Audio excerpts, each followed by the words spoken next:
¿O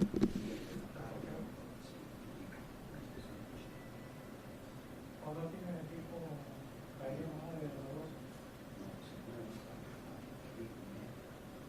¿Cuántos son? ¿Tres?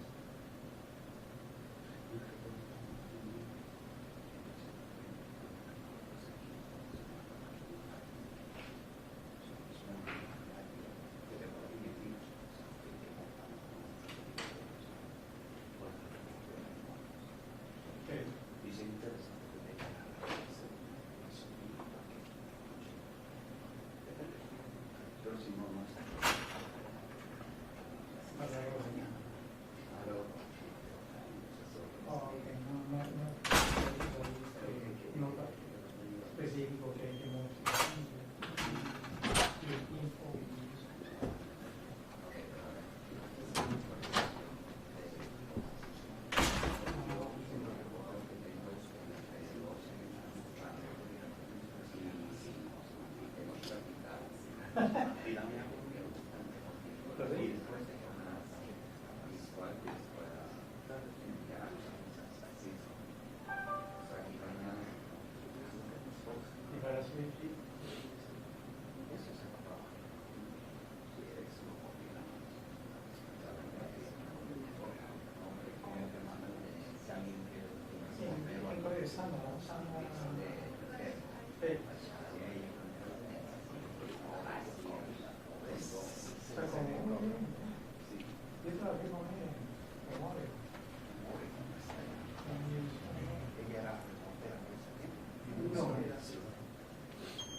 It's 52 minutes. Correct. So 50.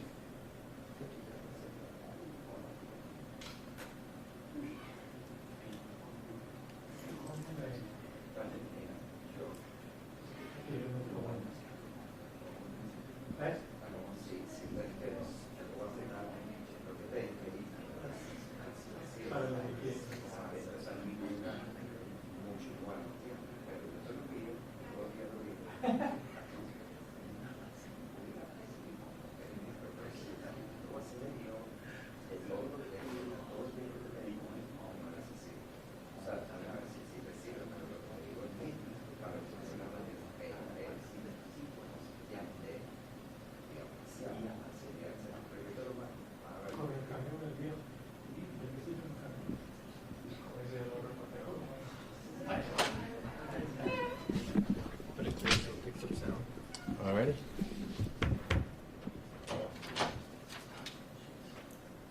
Just give us like a second, please. Okay.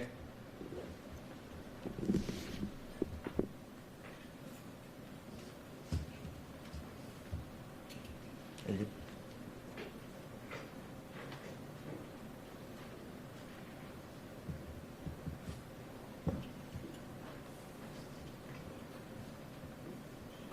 I'll be the one guy who moves up. No problem. Are you ready, sir? It's going to be a small group.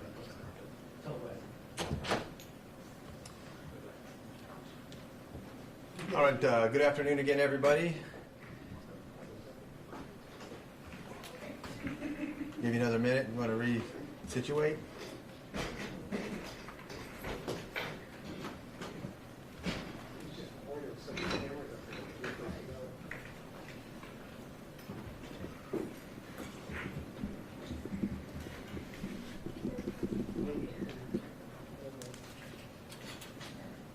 Okay, good afternoon. My name is Captain Joseph Darris. Today I'll be introducing you again to our chief, Scott Smithy, who will go over some additional information about this investigation. I'll tell you, just remind you that when you take note of his name, it's spelled S-C-O-T, only one T in the first name, and S-M-I-T-H-E-E for the last name. Immediately following his comments, we will entertain some questions if you have any of those, and kind of see how things work out and go from there. Okay, so with that, Chief Smith.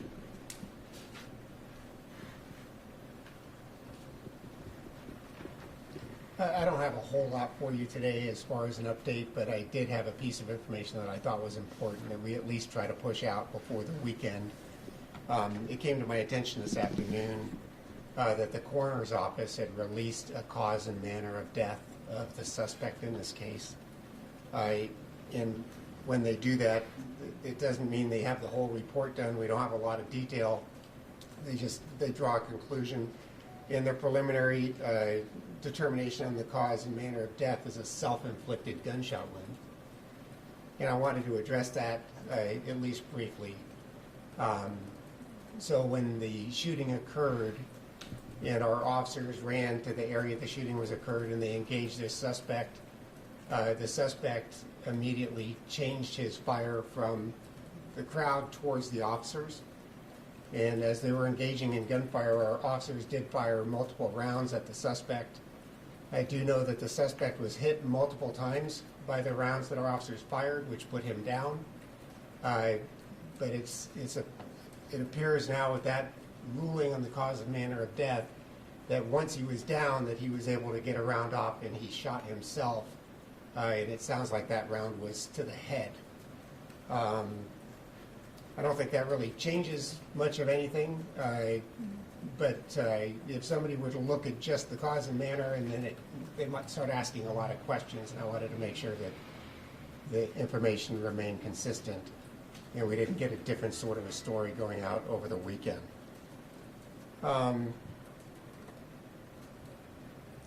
The coroner's office will release a full report, which will include things like exactly where he was hit, how many times he was hit, all that data, but that usually takes quite a length of time before they release that.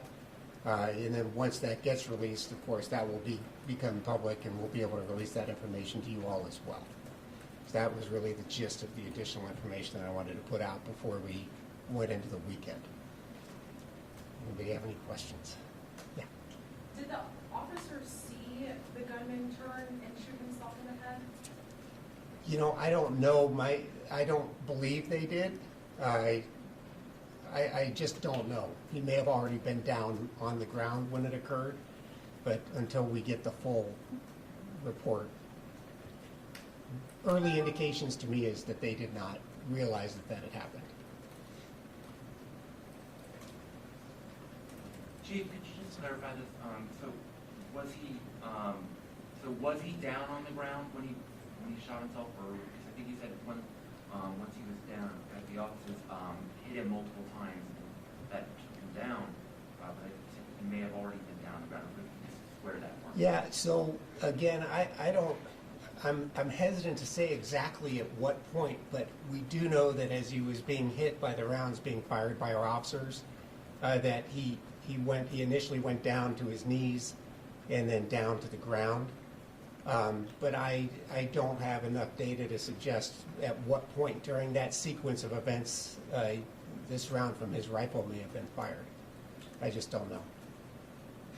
Can you say approximately how many times he was struck by the gunfire from the officers? How many rounds they fired? Yeah, I don't know how many rounds they fired yet. Obviously, it would be several. I'll wait till the FBI to come up with that. They'll be able to tell us exactly. And frankly, I don't know how many times the suspect was struck, other than I've gotten at least early reports that it was multiple times. A follow-up question to that. Yesterday you addressed whether any of the bullets fired by the officers had struck anybody, any bystanders. Does that still appear to be the case, that no bystanders were struck by these gunfire? Yeah, so we currently have no evidence to suggest that bystanders were struck by the officers' gunfire. Do we know how many officers were shooting at the gunman? 3. And those were the 3 officers' names I released yesterday.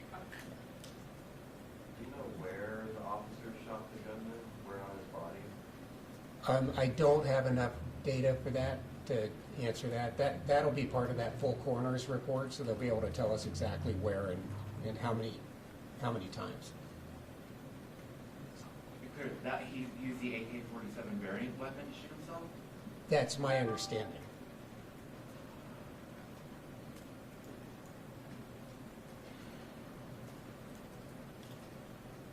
In your mind, does this change anything about the about the officer's actions.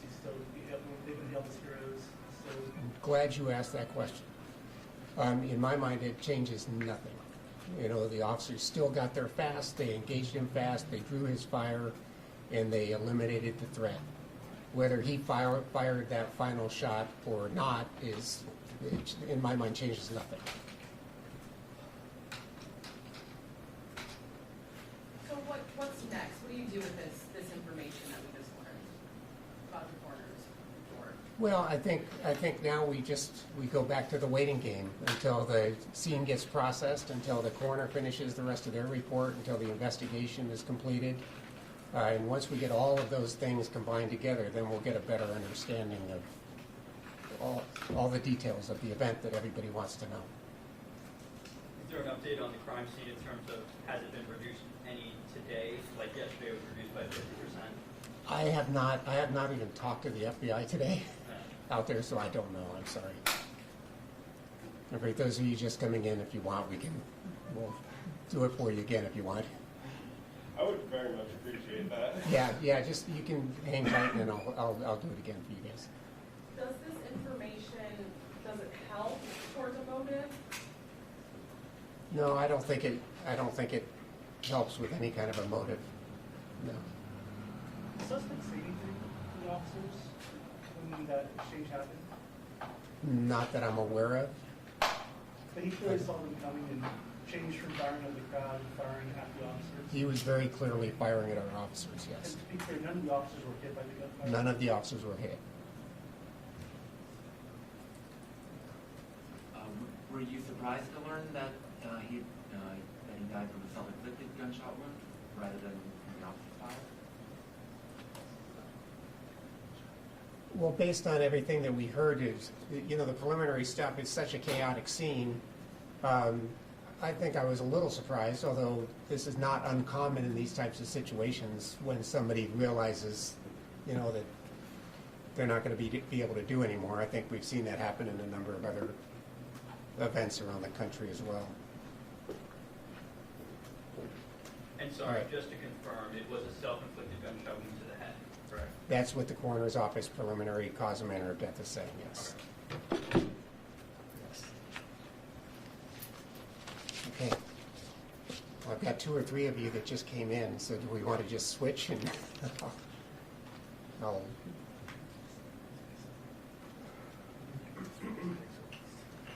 Are you guys good? Just came in? Yeah, we're ready to go. Yep. It's okay with you? We'll just kind of take it from the top? Make it work for you guys? Could I get one, Yeah, you- like 10 seconds? Yeah, no, don't rush.